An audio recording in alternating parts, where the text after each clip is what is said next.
Hi welcome back to my channel. This is Radhika. ఈరోజు మన వీడియోలో ఇన్స్టంట్గా వడలు ఎలా చేయాలో చూపించేస్తున్నానండి.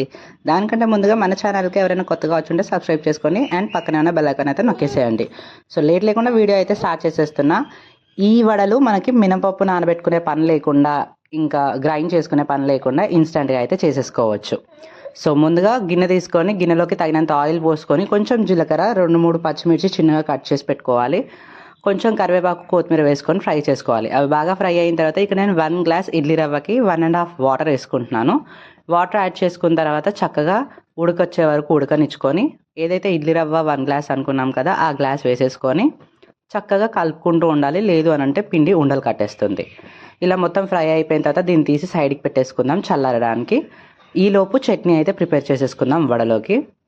సో ఇంకో గిన్నె పెట్టుకొని స్టవ్ మీద దాంట్లోకి తగినంత ఆయిల్ వేసుకొని, దాంట్లోకి కారంకి సరిపడంత పచ్చిమిర్చి కట్ చేసుకొని వేసుకొని అవి ఫ్రై అవుతుండగా కొంచెం జీలకర్ర, తగినన్ని పల్లీలు కూడా యాడ్ చేసుకొని చక్కగా ఫ్రై చేసుకోవాలి.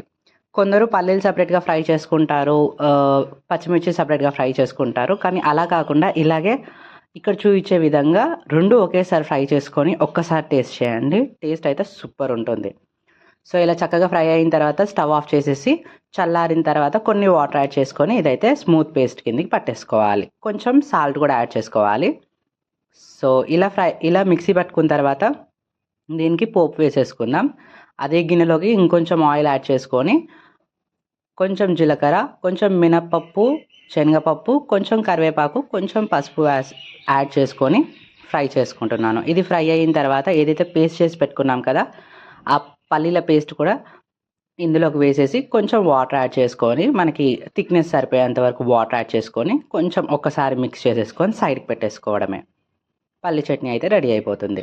ఇప్పుడు మనం ఏదైతే వడలు సైడ్కి పెట్టుకున్నాం కదా, పిండి ప్రిపేర్ చేసుకొని దానికి ఫ్రై చేయడానికి, డీప్ ఫ్రై చేసుకోవడానికి ఇక్కడ ఆయిల్ అయితే స్టవ్ మీద పెట్టేశాను.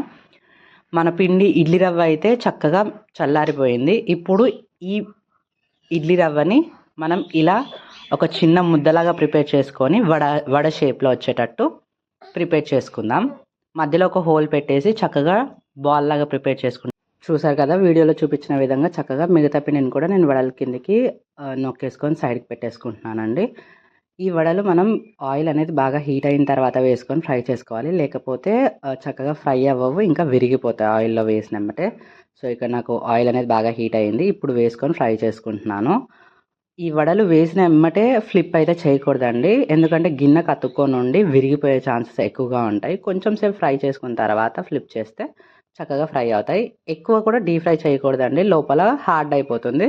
కొంచెం గోల్డెన్ కలర్ వచ్చే వరకు చూసుకొని తీసేస్తే సరిపోతుంది. మనకి ఇన్స్టంట్ వడలు అనేవి చక్కగా రెడీ అయిపోతాయి.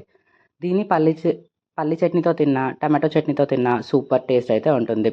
చిన్నవాళ్ళ నుంచి పెద్దవాళ్ళ వరకు అందరు చక్కగా ఎంజాయ్ చేసేస్తారు.